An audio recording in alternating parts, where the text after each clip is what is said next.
今日唔係 JT 試車，係 JT 鬥車啊！今日帶隊嚟上海 F1 賽場參加 SR 嘅 GT 級啊！咁我哋分別有3架嘅 AMG 同埋1架寶馬。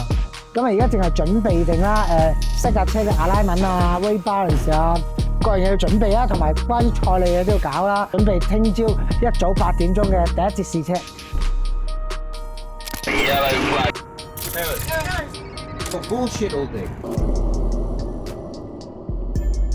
咁啊，而家係 track walk 啦。今日10點鐘開始就出嚟可以行下條 track。我哋由 T1 開始行啦，路面好靚啦。而家暫時都冇乜 rubber，冇啲胎膠喺地面，好多地方都。我諗第一次練習之後咧，啲胎膠就會好多啦。之後到時就可能個揸個感覺完全好唔同啦。如果我哋鬥 GT 嘅話，如果好多時咧 over 一陣咧，揩到呢啲石仔咧，架車就會 mistake 嘅。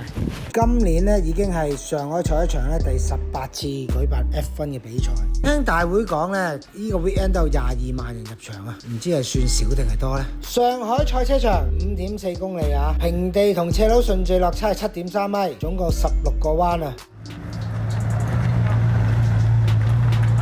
Why stop all car? Right? No. We're gonna do it my way because I've been fucked around by everyone. So you're the only one arguing with me when I'm trying to help. And we don't do bullshit. This is bullshit. I mean, if you don't give us a piece of paper, everyone here will be coming tomorrow at 8 and start to qualify. If they need to stop you, you won't be stopping us. They will. Is that what we mean? That's the plan I have in my head. Okay, let's anyway. Guys, I'm really sorry. 今日 Shell 咧幫我安排咗一個發佈會啊，就係Shell 嘅解憂由 API 嘅 SP 轉做 SQ， 咁有咩分別咧 ？SQ 嘅解憂咧就係俾直噴引擎用啦，而家好多嘅 turbo 車都用咗直噴引擎啦，可以低轉個抗磨力更加高啦，度數亦都唔使咁高啦。咁啊，一陣間聽下有咩講先。首先出場周冠宇啊，同大家講下佢嘅賽車歷程。去年對我來說，上海站是我可能這一生職業生涯、賽車生涯最難忘的3年。可以做到讓賽車在中國廣州化、大眾化，也是很期待整個周末到來，可以跟在場的所有的車迷朋友們去進行一個互動吧。因為今年我相信很多車迷可能去年的遺憾，今年可以重新來現場。哇，重頭戲嚟啊！陸克萊、咸美頓出場，同大家打下招呼傾下偈先。I mean, obviously, Charles Helix is crucial for maximum reliability, for protecting the power and performance of our engine for longer. And he definitely pushes us to put the limits around every corner on the track. I'm new to the team, so this is I'm just getting used to it. 法拉利車隊同 Shell 共同合作咧，贏咗 FIA 嘅 F1 車隊10次嘅冠軍，車手冠軍贏咗12次。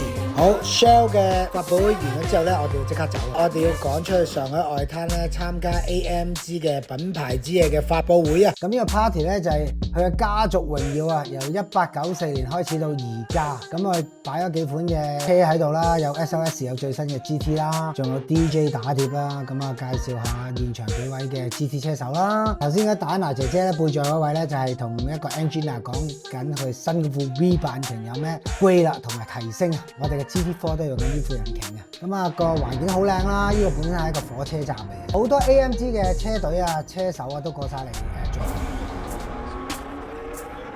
今日上海站 F1 啊，咁啊睇下 Pitling 裏邊2架法拉利咧都準備啊。Hamilton 揸住法拉利上海第一次贏 P1 啊衝刺賽，哇！現場觀眾好興奮啊！唔知聽日嘅正賽可唔可以順利贏埋咧？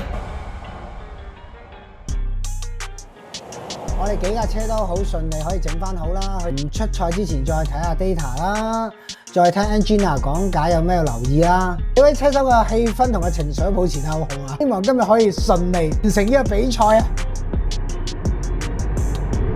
今次嘅上海之旅咧嚟到最後一日啦，咁啊我帶咗4個隊友嚟參加比賽啦，有3架 AMG 1架寶馬啦。Official practice 嗰陣時候因為運輸嘅問題就出唔到車啦，然之後去到直接 qualify 啦，跟住就2個 race 啦。咁啊幾架車都有唔同嘅失誤啦，有啲 touching 嘅。咁啊順利完賽嘅4架車都，咁啊希望下一場嘅成績可以好啲啊佢哋啊。咁好開心啦，有33架 GT4 同場起步啦。